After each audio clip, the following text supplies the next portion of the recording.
దేశంలో working women's పెరిగిపోతూ ఉన్నారు. కొంతమంది మహిళలు మాత్రమే కాదు, అందరూ ఉద్యోగాలు చేయడానికి ముందడుగేస్తున్నారు.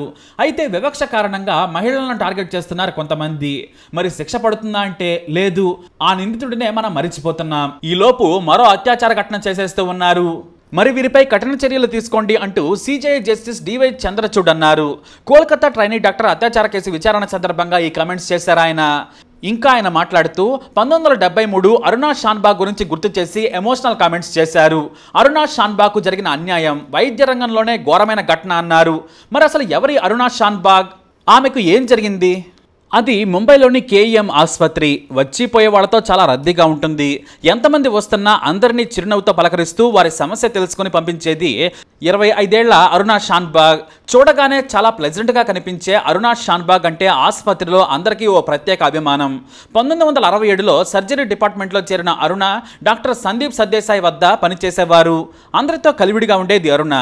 ఇంతటి చూడచక్కని చుక్కలా ఉన్నావు, మరెప్పుడు పెళ్లి చేసుకుంటావంటే వచ్చే ఏడు ఓ డాక్టర్ని పెళ్లి చేసుకుంటానని సిగ్గుపడుతూ చెప్పేది. కానీ 1973 నవంబర్ 27 రాత్రి తన జీవితంలో ఓ కాళరాత్రిగా మిగిలిపోతుందని ఆమెకు అప్పుడు తెలియదు. కర్ణాటకలోని శివమొగ్గ జిల్లా హల్దీపూర్కు చెందిన అరుణా షాన్బాగ్కు రోగులకు సేవ చేసే నర్సింగ్ వృత్తి అంటే చాలా ఇష్టం. ఆ ఇష్టమే ఆమెను ముంబైలోని కింగ్ ఎడ్వర్డ్ మెమోరియల్ హాస్పిటల్లో ఉండే కేఎంహెచ్ వైపు నడిపించేలా చేసింది.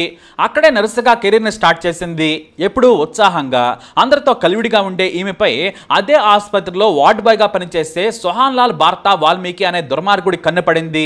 1973 నవంబర్ 27 రాత్రి ఎప్పట్లాగే అరుణ డ్యూటీ అవ్వగానే బట్టలు మార్చుకోవాలనుకుంది.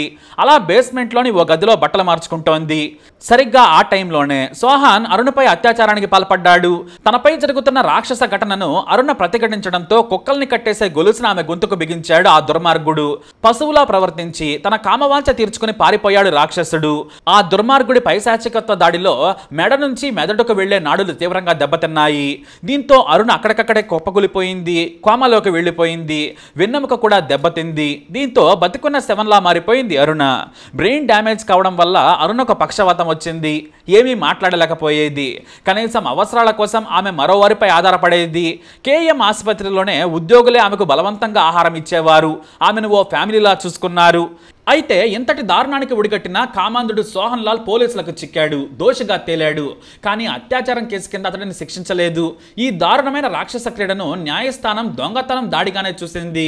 దొంగతనం దాడి కేసులో 7 ఏళ్ల శిక్ష విధించింది కోర్టు. ఆ శిక్షను ఏకకాలంలో అమలు చేయాలని తీర్పు చెందడంతో కేవలం 7 ఏళ్ల శిక్ష అనుభవించి సోహన్ లాల్ ఈజీగా బయటకు వచ్చేశాడు. కానీ అరుణ మాత్రం ఒంటి నిండా పుండ్లతో కదలలేని స్థితిలో కేఎం ఆసుపత్రి గ్రౌండ్ ఫ్లోర్లోని వార్డ్ నంబర్ 4లో బెడ్పై సంవత్సరాల తరబడి అరుణ బాధ అనుభవిస్తూనే ఉంది. అరుణ స్థితి ఎందరినో కలచివేసింది. వారిలో ఆమె స్నేహితురాళ్లు జర్నలిస్ట్ పింకీ విరాణి కూడా ఒకరు. సంవత్సరాల తరబడి పడుతున్న బాధ నుంచి విముక్తి చేస్తూ అరుణను కారుణ్య మరణం కింద ప్రాణాలు తీసేయడానికి అనుమతించాలంటూ ఆమె 2011లో సుప్రీంకోర్టులో పిటిషన్ వేశారు. పిటిషన్ విచారణకు స్వీకరించింది కోర్టు. అరుణ పరిస్థితి తెలుసుకునేందుకు వైద్య నిపుణులతో ఓ కమిటీ ఏర్పాటు చేసింది. ఆ తర్వాత అదే ఏడాది మార్చి 7న కోర్టు చారిత్రాత్మకమైన తీర్పునిచ్చింది.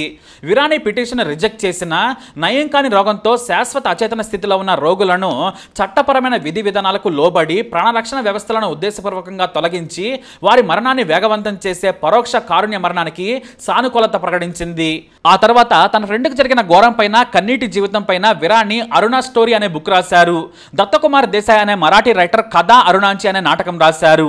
ఈ నాటకం మహారాష్ట్రలో పలు చోట్ల వేశారు కూడా. దాదాపు 42 ఏళ్ల పాటు అరుణ ఎటూ కదలలేని స్థితిలో నరకయాతన అనుభవించింది.